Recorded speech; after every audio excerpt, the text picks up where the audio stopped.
Hi folks, and welcome back to the channel, Giving It All Away. My name is Rick Gregson, and I'm here to give it all away. In these videos, I mostly talk about things like life experience, entrepreneurship, wealth building, and lifestyle design. These subjects are near and dear to my heart, and I hope you find these videos useful. So please be sure to like and subscribe. Today's topic is psychedelic assisted therapy. This is something that came on my radar probably about 2019, or I should say I actively picked up an interest in it probably since 2016. In some circles I ran in, they were talking about ayahuasca ceremonies. So let's dig into it a little bit. Psychedelics have been around for a while, right? They've been used in vision quests. They've been used in different ceremonies for indigenous peoples. I think there's a lot of validity to some of the experience that you can gain through psychedelics. In its modernized form, psychedelic assisted therapy has been around since like the 1950s. It's just not highly popular. The cool thing about it, at least as I understand it, is you can walk the mind back through experiences that you've had, and under the aid of the psychedelics, you can try and reframe and form some new thoughts around those experiences. So if you've got a phobia or a trauma, it might help you to reform and rationalize what's actually happened, right? And try and bring a phobia into a more normal range of fear that people experience. A different therapeutic approach might be using CBT, cognitive behavioral therapy.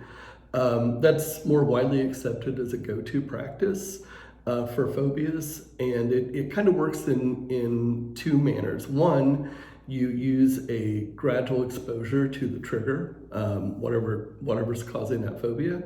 And you do that in tandem with counseling to help you rationalize around the phobia. My particular phobia, though, which isn't like a hugely common one, but a lot of people have it to some degree, it's needle-phobia, right? There's another word for it, more technical word for it, but needle-phobia works for most people. You get the idea. It's like medical procedures and stuff like that. Draws out the worst in me. So there's really no gradual exposure to that, meaning it's kind of binary, right? You can expose somebody gradually to, like, if you had a fear of dogs, right? Or a fear of airplanes, you can kind of be gradual to a point, and then at some point, like on an airplane, there's a takeoff, right? You're not going back after that point. You're in it. So it's kind of, so at that point, that phobia kind of becomes binary. Petting a dog, you can commit to or not. I can see that going either way. Having a needle stuck in you? No, that's a commitment. Once you're there and once you've acquiesced to that point, you're stuck, pun intended, yeah. So, it's really not something I can tap out of. So my point being, that's where I think that the use of psychedelics will help in terms of getting this reframed and restructured to a more manageable degree of ick. Okay, all right, so there we are. Psychedelic therapy, psychedelic assisted therapy, I should say, hasn't been widely adopted yet, though. It is out there. It's just it's still a little more obscure, and it's because many of the therapeutics are Schedule I substances. So let's talk about drug schedules. So in 1970, President Nixon signed into law at the federal level, the Controlled Substances Act, which presented a system for drug scheduling. And basically what they did is they set up 5 drug schedules. Schedule 1 is deemed as no medical benefit, while Schedule 5 has recognized benefits and are pretty commonly accepted with a low risk in terms of becoming addicted to them. So Schedule 1 substances, those have a high potential, or at least they're deemed as having a high potential for abuse and dependency. They are considered having no medicinal qualities. And for many of them, you cannot presently get an RX. I'm saying that because I was actually surprised. Marijuana is on the list, which, again, at the federal level, still on Schedule 1, it's still an illegal substance, but state levels have obviously been overriding that. So that's kind of where we're at with this. And just to be informative, I will go ahead and read off a few of these drugs on Schedule 1. You've got N,N-dimethyl tryptamine, which is actually DMT. That's the psychedelic found in ayahuasca, if you've ever been interested in an ayahuasca ceremony. Also, there is 3,4-methylene deoxymethamphetamine, which is MDMA, and that is also ecstasy. You have lysergic acid diethylamine, and that's LSD. Gamma hydroxybutyric acid, that's GHB. You've got mescaline, which that's the psychedelic found in peyote. I didn't know that. I thought that was interesting. And psilocybin and psilocin, which is in mushrooms. Okay, so that's Schedule 1, right? Don't go to your doctor. You're probably wasting your time.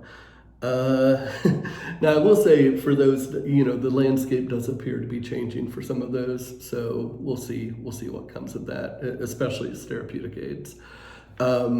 Schedule 2 substances, since we did say there's 5 schedules, Schedule 2 substances, those are commonly abused and can cause dependency, but they have legitimate use in medical treatments. So an example of those might be Oxycontin, Adderall, Ritalin, Methadone, and Vicodin. And I know that those are common. You'll hear about people taking those drugs. So there you go. Those may be obtained with an RX. However, they tend to require to be seen by a doctor before every prescription renewal. Then you've got Schedule 3 substances. Those are believed to have a moderate to low potential for abuse and dependency.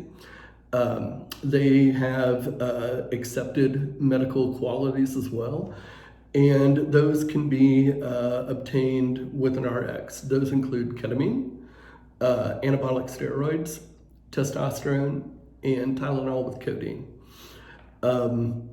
Lastly would be, Schedule 4 and Schedule 5 substances. You're relatively not likely to become addicted to those, and they can be obtained with an RX. Schedule 4 substances can be refilled 5 times within a 6-month period. Schedule 5 substances can be refilled without a visit. So that 6-month period on Schedule 4 means you have to have a visit within that 6-month period. Okay, so for psychedelics in psychedelic assisted therapy, common delivery method is IV infusion. And I'm sorry, phobia of needles, IV infusion? No. Okay, so for me, I needed to find something that could have an alternate delivery mechanism. And ketamine does come in a lozenge, right? So I just needed to find a therapist here in the Austin area that could work with oral ketamine. And I actually did. I had some luck. Her name is Kelly, and she is a somatic psychotherapist. And I had to look that one up. A somatic psychotherapist is someone who uses a holistic therapeutic approach, and they incorporate a person's mind, body, spirit, and emotions into the overall healing process. And by the way, I will put some links out in the description for anyone who wants to look up drug schedules or somatic psychotherapy. Okay, so That being said, there was an intake process. You can't just like, I don't know, make an appointment and go and visit this person. And as a therapist, she can't write the prescription to get the ketamine lozenge. I actually had to go through an intake, which I wasn't sure what that would entail. Again, it's this whole medical procedure, medical stuff that I don't like. What would the intake process, what would it be? Would there be a blood draw? What are you looking for? What do I need? Mine just started going 16 different directions. But, how do you eat an elephant? One bite at a time. So you got to take those steps, right? So I did the intake, and it really wasn't bad. There was a few questionnaires, and there was a live Q&A with the nurse practitioner. Those were the folks who were actually prescribing the ketamine lozenge. And I think what they're looking for is any history of bipolar disorder, schizophrenia, or substance use disorder, or any other real type of concern, or I should say potential for concern. During the interview process, I actually explained the phobia and its effects in my life to date. And it's funny, by talking it through, you could see that it's had a cumulative effect. I know it's going to sound silly, but it's been very traumatic, and there's an amazing amount of shame that comes around this phobia, right? Because I know it's not the norm, and I know most people just get the stick. Come on, but I'm not most. So, okay. So in the outcome, I found out that I've got classic PTSD symptoms surrounding the events when I've attempted to acquiesce to a procedure or something. And based on that, she gave me approval to proceed and work with Kelly. So that was really good. And it really didn't take too long. I want to say we probably, after Kelly and I initially spoke, we probably were able to pull together the intake within a few days, and then the actual first session, it was basically her first available. It came about a week or so later. So things were moving at a pretty good clip last year for this. Late March 2021, we had that first session, and we did it with a meet and greet. We had a quick little chat, and she did a blood pressure check.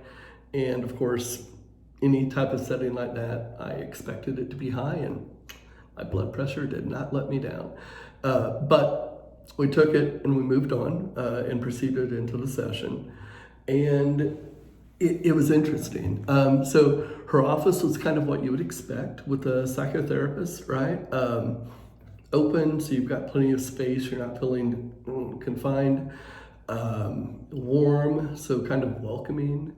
And she had a big glass window. It didn't have a great view, but it was just kind of nice to be able to see outside. Second floor, so you're kind of up in the trees. And then of course there was the obligatory couch, right? It's a therapist office. There has to be at least one couch. And she also had a Bluetooth speaker, which I was like, okay, maybe we listen to some tunes as we go. I don't know. This is all new to me. So that's pretty much what actually happened. Basically, she said, make yourself comfortable. I laid down on the couch because, again, therapist office, hello. And I took the ketamine and just kind of let it take effect. And during that time, she'd started the speaker and was streaming some music. And, at first I was still with myself, and I was just wondering how the session would go. What ground we're going to cover. This is the analytical frontal lobe, I think, stuff going on there. I may be wrong on lobe, by the way, but I was actually still with it. And then at some point, time really became irrelevant, which was kind of nice. In my mind, got a little more free to wander, and that was neat. The overall experience with that was, it's going to sound strange, soft, warm, delicate, and persistent, I think is the way I would put it. I've got a cat. Her name is Mariana. I've got 2 cats. One is named Dog, one is named Mariana. And Mariana, when she wants your attention, she'll come up and nudge you softly and where she wants you to be. And that's kind of what this felt like. I know that's a little strange, but that's the best I can really put it into for context. From there, as I let go, my thoughts just seemed to flow randomly, and scenes would play and dance, colors for fractals. Sometimes a thought would come and it would go just as quickly. It was just very, very piecemeal, but not in a sloppy way. Eventually, it came into 3 really distinct visions. One was of a garden. I was standing on the outside of this amazingly lush garden. It was at night, no moon, but not entirely dark. A mist had rolled in, and there was it was like an ancient wall, with the stone wall with the maybe wrought iron lamps spaced over, I don't know, every 20 foot or so.